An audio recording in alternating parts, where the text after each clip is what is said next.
Hello everyone. तो जैसा हम जानते हैं कि आज 10th क्लास की हिंदी का पेपर था, तो आप सभी लोगों को सॉल्यूशन चाहिए होगा। तो फटाफट से हम देख लेते हैं ऑब्जेक्टिव्स के जितने भी सॉल्यूशन हैं।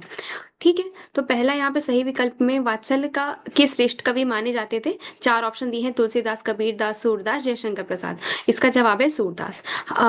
हवा की थिरकन को का सिमटा हुआ संकोच मान्य है किसका? फसल को। ठीक है। वीर रस की स्थायी भाव क्या है? वीर रस का स्थायी भाव उत्साह होता है। हालदार साहब को कंपनी में काम से कस्बे से गुजरना पड़ता था। कब गुजरना पड़ता था? हर 15 दिन में गुजरना पड़ता था। वाच्य के कितने प्रकार होते हैं? वाच्य के 3 प्रकार होते हैं। मधु कांकरिया की सहेली का नाम है, क्या नाम है? मणि नाम है, जितेन है, प्रियावंदा है या वसुंधरा? ये है प्रियनवंदा।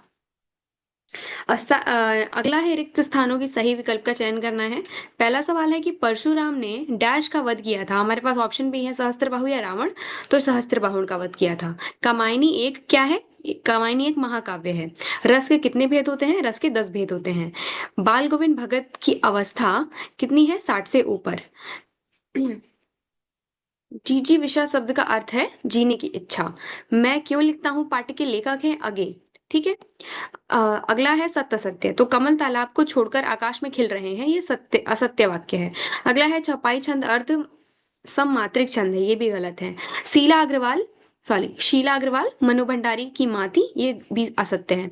बिस्मिल्लाह खां को शहनाई वादन के लिए भारत रत्न मिला, ये सही जवाब है। अगला है जिस भाव से किसी काम को करने या होने का बोध होता है उसे क्रिया कहते हैं, ये सही है। अगला है सभ्यता संस्कृति का परिणाम है, ये भी सही है, यानी सत्य है। अगला सही जोड़ी का मेल देखते हैं।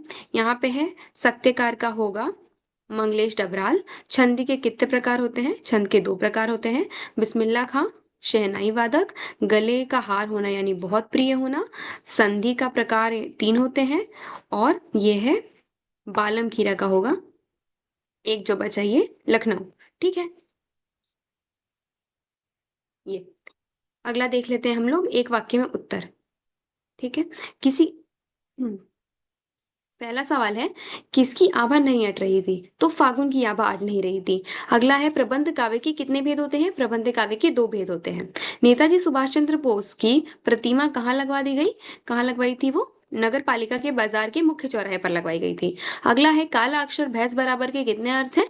काला अक्षर भैंस बराबर का क्या अर्थ है? पढ़ा लिखा ना होना। अगला है कि बाबूजी राम नाम बही के कितने बार नाम लिखते थे? 1000 बार लिखते थे। अगला है साना साना हाथ जोड़ी पाठ के आधार पर पहाड़ी कुत्ते क्यों भोंकते हैं? सॉरी, कब भोंकते हैं?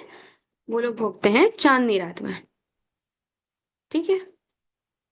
चांदनी रात में। तो यहाँ पे हमने सारे ऑब्जेक्टिव्स देख लिए हैं, आप लोग मैच कर लें, देख लें कितने सही हैं कितने गलत है। और थैंक यू।